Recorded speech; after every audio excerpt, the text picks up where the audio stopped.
Yes, SOS. I know they gon' remember me, cause I'm gon' leave a legacy.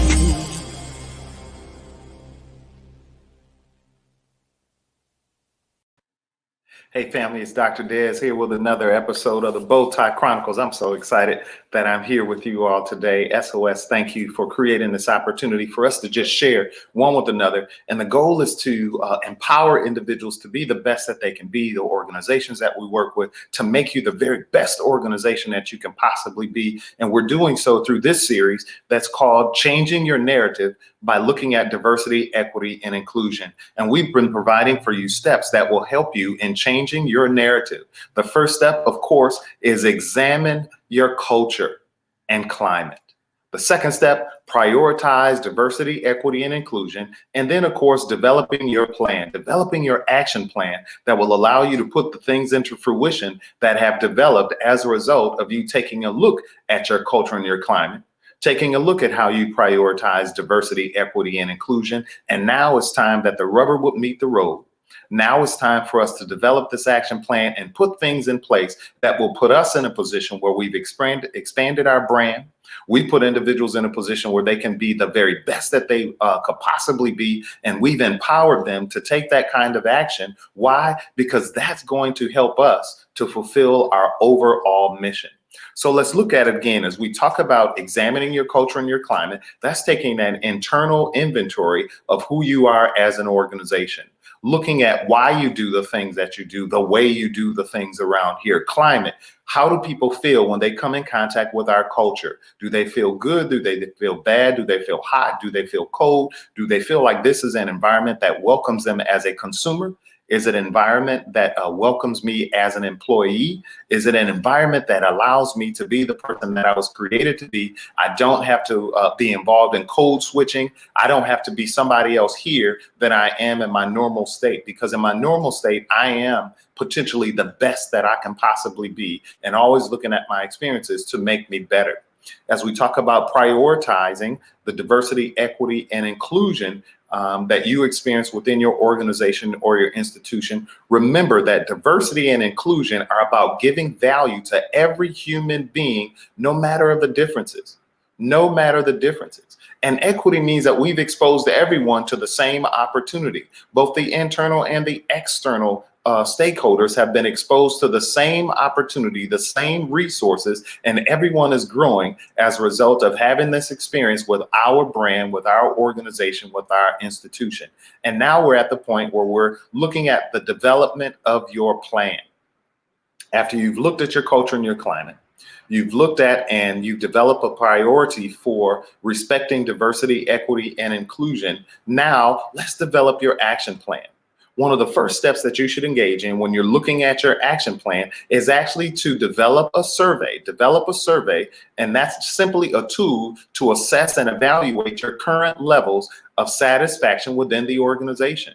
Now, if we use today for an example, examining the expectations of your internal community, meaning your employees. Now we're looking at the employees and asking them for their feedback in regards to how they feel about the institution, how they feel about the brand that they're creating and or representing, right?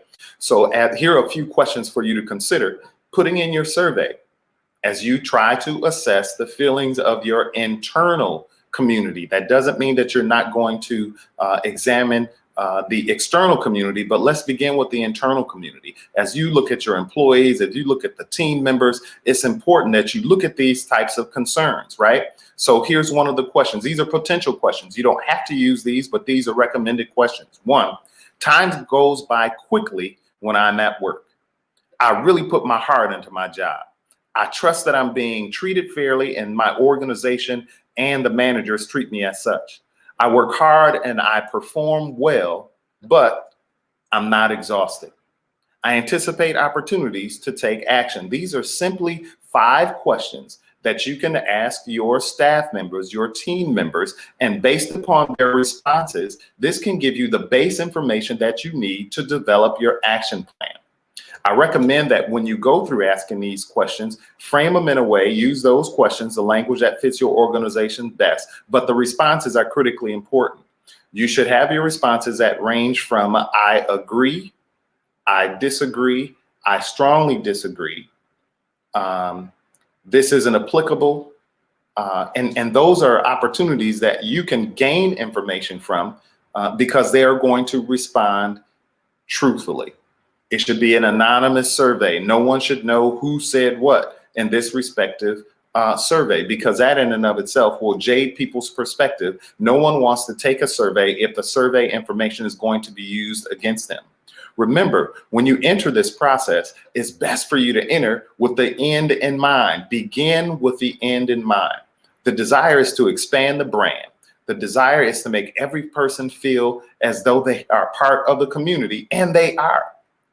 So you're not making it up. Make sure that the mission and vision is reflected in the organization on a daily basis, not only for the people who work there, but the people who experience your business. It's important that you get feedback from them on a regular basis, and you're going to use the survey as a tool to gain information that will allow you to develop a relevant action plan. I can't stress the importance of a relevant action plan. I use this analogy in working with organizations because quite often we will ask the wrong questions with the end in mind. We've asked the wrong questions, but because we've asked the wrong questions, we're not addressing the issue at hand. It's like going to the doctor. You were playing ball and you go to the doctor, and you know the reason that you're going to the doctor is because while playing ball, you injured your arm, right? So you go into the doctor's office and you're holding your arm because it doesn't feel good because of the experience that you had playing ball. And when you sit in the weight room, you're sitting there and you're rocking back and forth and you're holding your arm and you're like, oh man, it hurts. But when the opportunity presents itself for you to see the nurse and then you subsequently see the doctor, when presented the opportunity to tell the problem, you say, Doc, I don't know what happened over the weekend, but somehow I'm walking funny. I don't even understand it, Doc, but I woke up this morning, my foot wasn't feeling right, and I just need some relief. So now the doctor begins to give attention to your foot because that's the area that you stated the problem existed in. The doctor looks at your foot and says, yeah, well, we can give you this. And they provide you with a prescription that includes some exercise, some stretches and things of that nature. And then you leave the office holding your arm. Come on, people. Let's be for real. If we're trying to be honest and sincere and trying to change the narrative, we've looked at our culture and our climate. We've looked at and prioritized issues of diversity, equity, and inclusion. And now is the time for us to get some legitimate, relevant feedback from the individuals who mean most to us, our most valuable resource, and that is our internal community. And so now the internal community has given you feedback based upon how they feel on a regular basis, the culture that's created there, the climate that's created there, the fact that diversity, equity, and inclusion has been factored in. And now you're asking me the question about how I feel as an individual contributing to a community that respects diversity, equity, and inclusion. They give you all of this great data that will allow you to change the narrative within your organization, but you take that data and you don't use it appropriately. You got to understand. When you're looking at things such as this and you've gone through painstakingly gone through step 1, you've painstakingly gone through step 2, now you find yourself at step 3 and you have the data so that you can make the change that you necessarily need to do in order to get you to the next place. You've developed a plan, and that's awesome. Awesome. You followed A, you followed B, and now you're at the point of C. And here's the thing that I want you to hold on to. Planning without action is futile. Action without planning is fatal. I'm going to say that to you again so you really get an understanding. Planning without action is futile. It's a waste of individuals' time, talent, and treasure. And action without planning is fatal. The difference between futility and fatality is simply this. Futile will create a level of frustration in individuals where they feel like they're spinning their wheel. Like I've shared with you my thoughts, I've shared with you my concerns, and nothing is being done. So it's like you're on this wheel and you're just going over. So today you ask me, what's my concern? Tomorrow you've asked me what my concern is. And I've done that. Every time that you've asked, I've given you that information. But as a leader, you've taken the information and done nothing. The fatality of that is if that behavior persists, then I'm not going to respond to you anymore. I'm going to disengage. I'm not going to get involved in answering the questions, because when I give you the answers, you're not doing anything with them that's going to change the narrative. Individuals want to change the narrative when it's not looking good. We all want to be in a position where we're valued. We all want to be in a position where our strengths and our talents are often thrust into the forefront of our daily experience. Therefore, I feel good as a person, and the individuals that I work with, they feel good as well. And not just the internal community, but the external community. Someone walks in and from the street, and because I'm having a great day, and a great day is infectious, and I now want to infect you with my great day. I want you to have a great day because you experienced me on this respective day. So it's important that you take the data that is developed from your survey and develop a relevant, a realistic action plan that will create the environment that you desperately want to have. You want individuals to feel good about coming into your presence. You want individuals to feel good about your brand. You want individuals to come back time and time again. You want individuals to engage in conversations in the external community where they say, hey, when I had an experience with this organization, with this person, with this institution, I felt so good. They welcomed me. They made me feel as if I added value to their day.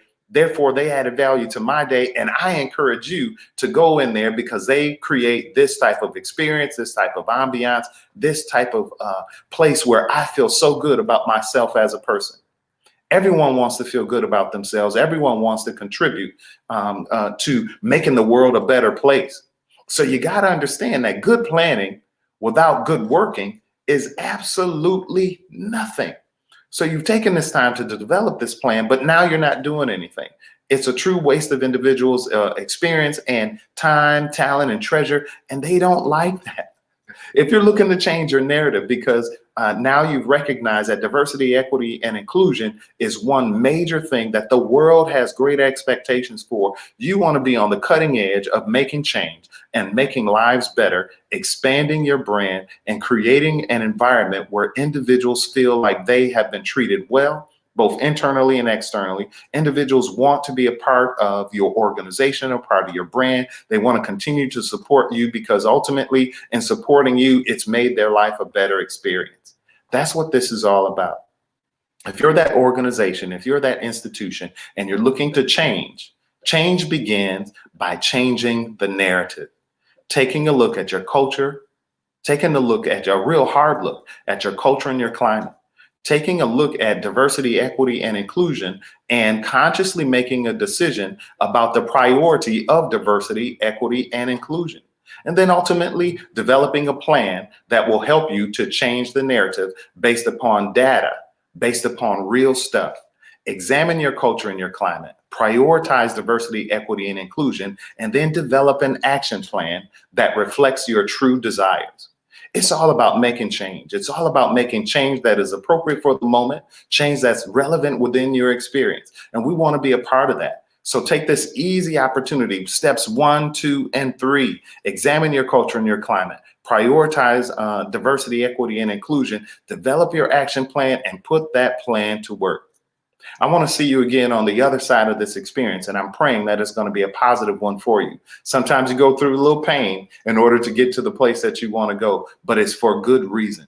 I know that you want to be successful, and I know that your organization wants to speak to people in a manner that is respectful, that provides them a level of dignity, provides them a level of pride because they had an experience with you. That's what it takes to make this life great. That's what it takes to change your narrative. And we want to be a part of that experience. Until we meet again, this is Dr. Dez with the Bowtie Chronicles. Make it a great day on purpose.